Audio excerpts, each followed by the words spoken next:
I don't have crystals in my bra. Maybe next time I will.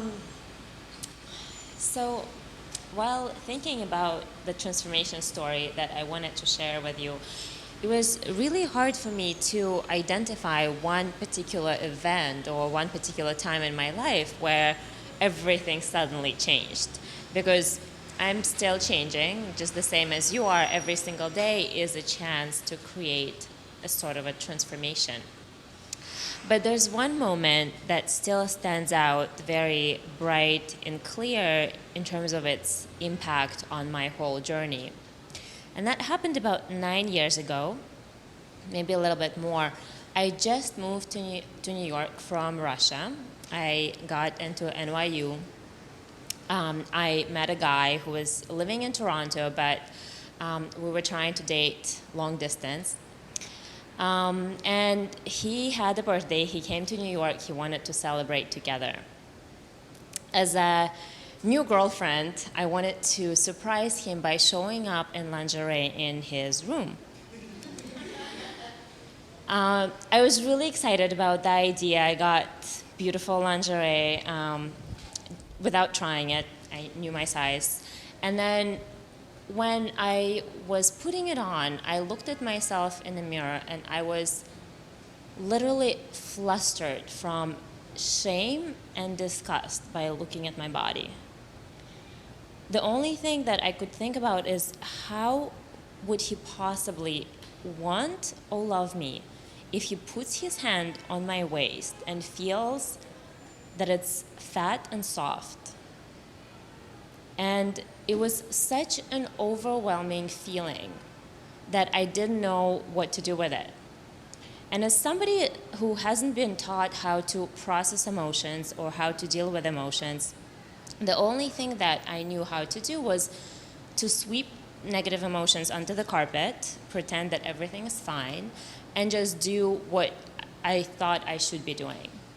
The only thing that every time I did that, I never enjoyed the moment. I was never present with the person who was there. And the only thing that I stayed focused on was my chubby midsection. And that feeling of internal disconnection and disgust kept growing, and in just a few months, it got to the point that I covered all the mirrors in a tiny apartment, which is literally a few blocks away. It was on 64th Street from here. I covered all the mirrors so I wouldn't see myself in the mirror. And I called my little sister over Skype, who was then probably like 16 years old, and I thought that she would be the only person who would take my issues seriously. I was telling her how fat I felt and how much I hated my body. And when I tried to say about my issues to anyone else in my school or even my then boyfriend, they always thought there was a way to get a compliment out because in their opinion, I had no issue with weight. What I didn't realize then was that my issue really was not about the weight. And it was not about the food. That it was really just the quality of the relationship between my mind and my body. There was lots of distrust and there was a major disconnection. And traditionally, in almost all Eastern medicine, especially in Ayurveda, all the physical ailments come from negative emotions, from inability to deal with negative emotions. So over my undergraduate program, leading into graduate, all my issues grew into bigger and bigger physical problems. So by the time I graduated from NYU, I had chronic digestive issues. I was almost daily bloated as if I was 5 months pregnant. I had chronic constipation to the point that I wouldn't go to the bathroom for 3 or 4 days, and if we had to go away somewhere, I would travel with a bag of laxative pills.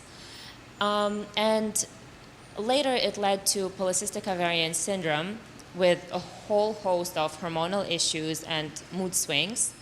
And to crown it all, I had pieces of skin falling out of my scalp because I had severe psoriasis that would be aggravated every time I had chocolate or every time I had tea, basically anything that would be heating to my body.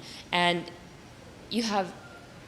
maybe you do have, but it's one of the most embarrassing things when somebody puts a hand in your hair, relationship into a very negative, distrustful place. And after I recognized that, I wrote a promise to my body that I would commit to listening it and giving it voice. I didn't promise to be perfect. I just promised that I would try to treat it better. And what happened was the shift when suddenly I didn't need to try to follow a diet. I didn't need to be good on a diet. I just needed to be good to my body. I didn't need to be good all week and then be allowed to have a cheat day, because I realized that there was no one to cheat, that I couldn't cheat my body. It was always there with me.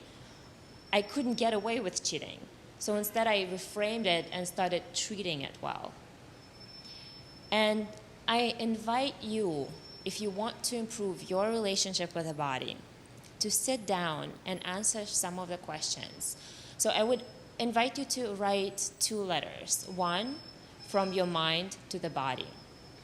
What expectations do you have towards your body? What are you grateful for your body? What does your body give you that you wouldn't be able to experience without the body? And then write 1 letter from your body to the mind. What does your body think about the way you treat it?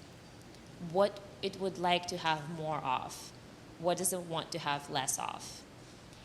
And writing those things, being honest, and giving your only lifelong partner, somebody that you were born with and somebody you're going to die with. There's nobody else who spends the entire life with you, just as your body does. Giving the voice to your partner will open up this opportunity to create a sacred relationship with yourself, where you won't have to try to please anyone else. You just have to please each other. Thank you.